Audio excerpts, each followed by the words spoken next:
couple of years ago, I bought this book, Your Money or Your Life, and honestly, it changed my life how I look at the money and budgeting.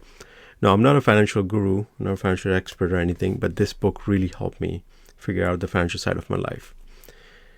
Today, I'm going to be sharing what I learned and breaking this down into a 9-step process. I even simplified it into 3 steps, looking at past, present, and future. All of these steps are on my website, and you can grab a free Google Sheet copy and the templates for the next 24 hours. All right, let's get started. So here's the typical content that you'll see on my website, theguidingway.com. Here's the typical content. We're going to take a look at it today. And the first thing you'll notice that there are 9 steps that originally are listed in this book. But I've simplified this in a 3-step process, which we're going to take a look at it. But first, before we get started, the first thing that I do want to ask myself, and of course I'm going to ask you, is that what is the ultimate purpose? What's the goal of this life? This book beautifully defines this, and it says the ultimate goal of your money or your life is to free up your time to focus on the things that truly brings you joy and fulfillment by achieving financial independence. Now, let that sink in. Let me repeat that again. The ultimate goal of your money or your life is to free up your time to focus on the things that truly brings you joy and fulfillment by achieving financial independence. That simply means that you have enough passive incomes and saving that generate enough money that covers your living expenses, making your work as optional rather than essential. It's truly eye-opening, and I honestly love the book. So before I take a deeper dive into the 9-step process, I just want to give you an overview how this looks like if we can simplify this in 3 steps that you can remember easily. I'm going to take a deeper dive into all of these 9 steps right after this. So feel free to, you can skip around the video, but let me just give you a quick overview of this 3-step process, how I see it. So the book has 9 steps, but essentially we can put it into 3 buckets as past, present, and future. So let's take a look at the past. So the step 1, and of course there are actions associated with each of these steps. So the step 1 is essentially making peace with the past. In this step, you're going to be creating a balance sheet of what you own and what you have. And don't worry about it. If you don't own anything, you can definitely start with 0. That's not a problem. But this just helps you to understand what you need to do and what you own at the moment. It gives you visibility and understanding what you have. So I do have the template in a Google Sheet that you can download and you can follow through. When we're going to go through, take a deeper dive into step 1, I'll show you how this looks like.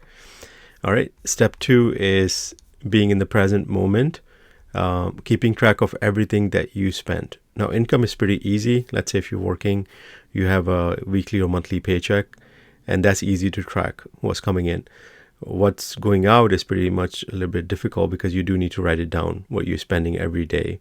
I do recommend keeping a simple tracker that you can create in Google Sheet, which I'll show you now, or you can do it on the paper or any diary.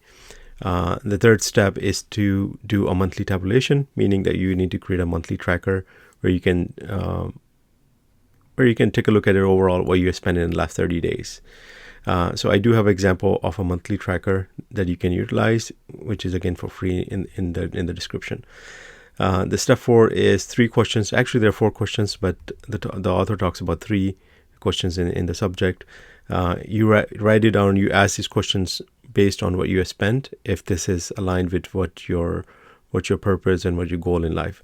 Another cool thing that I think you do want to spend some time is actually to write down your purpose in life. And we're going to take a little bit deeper dive into this one as well. Now, if you do this correctly, past, present, and all these things are done correctly, then we'll get into the future aspect of it. It's going to give you a little bit more insights, what you're doing. So step 5 is making life energy visible, meaning that whatever you're spending, income, expenses, you can create a visual tracker to see how your progress is. Either you saving more money, you spending more money, what you're doing. So this is very important. I haven't done it too, but with this book, I started doing this, and it was fantastic eye-opener for me. And then gradually, this would allow you to make decisions, as it says in step 6, is to minimize your spending, maximize your income. And at one point, you're going to get to a crossover point where your passive income is going to be as much as what you're spending or what your expenses are month to month. So this is the point that you need to reach. And then once you get there, then you need to focus on investing for financial freedom, financial independence. So that's a cool way to look at the entire process into a simplified structure. I'm not going to go over every single story in the book, but there's only one story I kept in the blog that I do want you to read. So regionalized step process. Now we're going to take a deeper dive into each of these process-wise, how this looks like, each of these steps.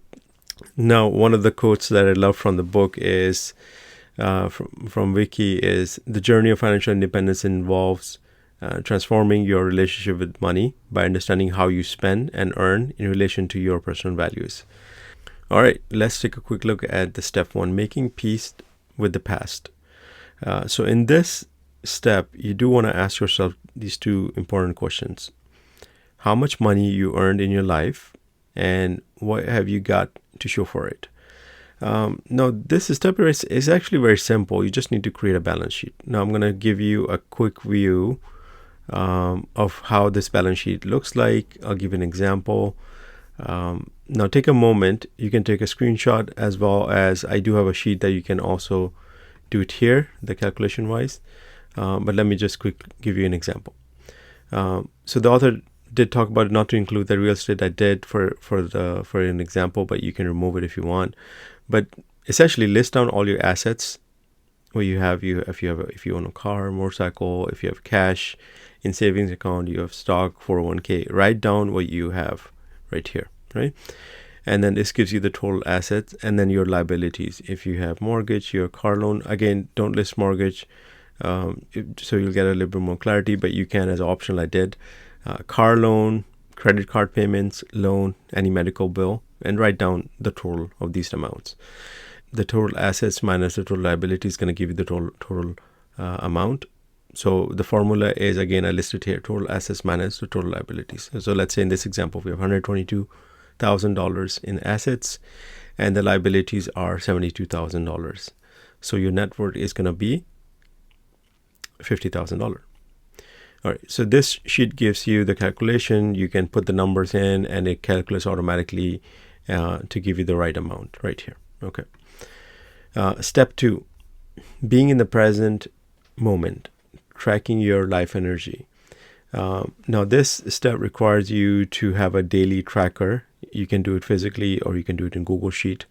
I did it in Google Sheet, and I use a phone app. Then I can insert all the amounts, and then every day I'll just calculate what I've been spending. What I've been spending. So there's an example right here. If you buy lunch, you pay bills, water bill, anything, and you're getting your paycheck.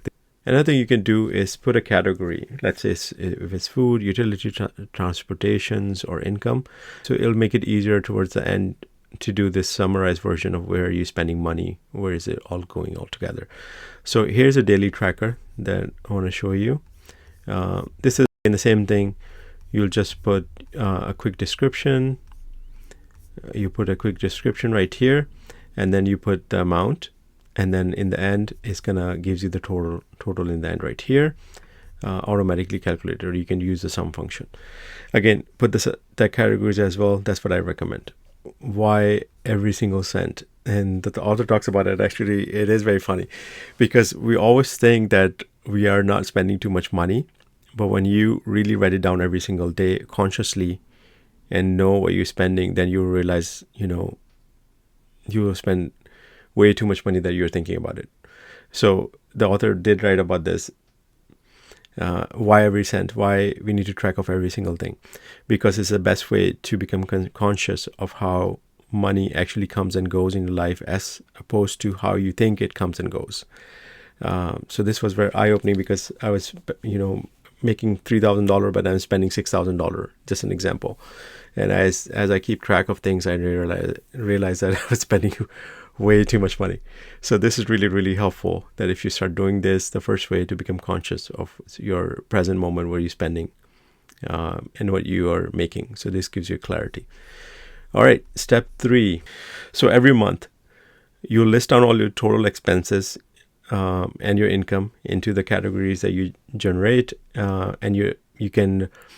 This will help you to understand your own unique spending pattern, and then your total income as well. Now, here's a tracker that I did. An example would be that you can create your saving goals, your food, shelter, if you're paying rent or mortgage, or you have a homeowner association, or if you're traveling, paying for any hotels, your utility bills, clothing, any credit card loans, any health expenses, and anything that you're paying for TV, Netflix, Hulu, and all that, right? So you put everything together, and this gives you a monthly view of what you're spending. So now let's take a look at the third one, monthly tracker. So this is how it looks like. But towards the end, you will write it down how much money you're earning versus how much money you're spending. So this gives you a really clear picture of what you earned and what you have spent. Either you're saving money or you're overspending it. And then you can take a look at each category to understand where you're spending the most of the money. Okay, so these are really crucial 3 steps that you must do. And this kind of gives you a little bit more understanding of what's happening in your life in terms of financial things. Okay, step 4. Now the author talks about 3 specific questions that you need to ask once you create your monthly tracker. You can put these questions, you can put as 0 or minus or plus to understand each of these questions. I did put these questions in the tracker as well. You can see it right here as question 1, 2, and 3. Okay. One of the things that I think about it often is this one. How might this expenditure change if I didn't have to work for money? So would this be completely gone if I don't work for money, or it would be decreased or something? So this is a really good question to ask. Now the question that we have about, did I receive fulfillment, satisfaction, and value in proposition to life energy spent? This is a very good question. Now, the other thing you're going to be asking yourself, what is life energy? Money is your life energy. Time, you trade for it. Now, the chart that I love the most is, it talks about here, it gives you the age and the time left that you have. The average age, let's say, is 80 years old. And then how much time left. So let's say if you're 40, you have about 356,000 hours left on average. Now, your real hourly wage. So let's say you work 40 hours and you are getting about $1,000 per week. Essentially gives you $25 per hour. And now this doesn't include your lunch or your entertainment, vacation, or going to the doctor, but it comes down to the total of $10 per hour when you take down all these expenses that you have to do. So in reality, this is what you earn per hour. So you calculate this and use this number to understand where you're spending the most money. So at 40, you have about 178,000 hours left of life energy for the things that you like, for example, relationship, creativity, work, and personal growth. Knowing money is traded for time, you can choose how to prioritize this precious resource. Now, 178,000 hours means that you have about 7,000 days, for 244 months, 20 years of life left if you're 40. So it is eye-opening. It's very important to understand this concept. Now that takes us to part 2 of this, is what is the purpose? I kept a story here from the book because I loved this, and it made me think about it too when I read this book first. It really asks you, what is your purpose in life? Purpose, but life purpose, however, implies something beyond reason. It's your commitment. It becomes your identity as surely as your name, your body, or your story to date, and can become more important than life itself. I love this. And you can see the example that she has given in the book was fantastic, so I included this here. The example that you can see, you can understand the purpose, goal, and meaning and dedication in this story, where there's a 3 stone cutters, each chipping away at a large block. So the story about the 3 stone cutters. So somebody's passing by, asks the first stone cutter, "Excuse me, what are you doing?" The stone cutter replies, "Can't you see I'm chipping away at this big hunk of stone?" Then they reach the second craftsman and ask again the same question. And he looks up with a mixture of pride and resignation and say, "Why? I'm earning a living to take care of my wife and children." Now they move to the third worker and ask the same question, "What are you doing?" The third stonecutter looks up, his face shining, and says with reverence, "I'm building a cathedral, dedication to a higher purpose." Now, this is simply amazing. So, in a nutshell, life purpose is simply dedicating your life to a higher purpose. Now, the books get into how do we find our purpose in life. So, there are 3 ways that you can do that. Work with your passion, the projects that you deeply care about. Work with the pain, with people whose pain touches your heart. Work with what's at hand, with the opportunities that arise daily for responding to the simple need of others. I want you to pause this video and take a moment, write it down. Take a moment, just write down your purpose. It could be as simple as what drives you, what you believe in, and what you aspire to achieve. Now, step 5, making your life energy visible. Now, the data that you're going to get, 30-day spending, a monthly spending, that you can put it in a chart format, so you can visualize your monthly expenses and monthly income. You can do it as simple as putting a simple, like a chart like I showed you on the screen here, or you can make it a little bit more complex with specific numbers. In the template, I did provide an example for the future chart that you can utilize. It gives you a really good way to kind of take a look at it overall, where you're spending the money. So this is a very good way to kind of keep track of. You can put it on the wall, a physical copy, or you can make it electronically. I do it electronically, but you can do it either way that you like.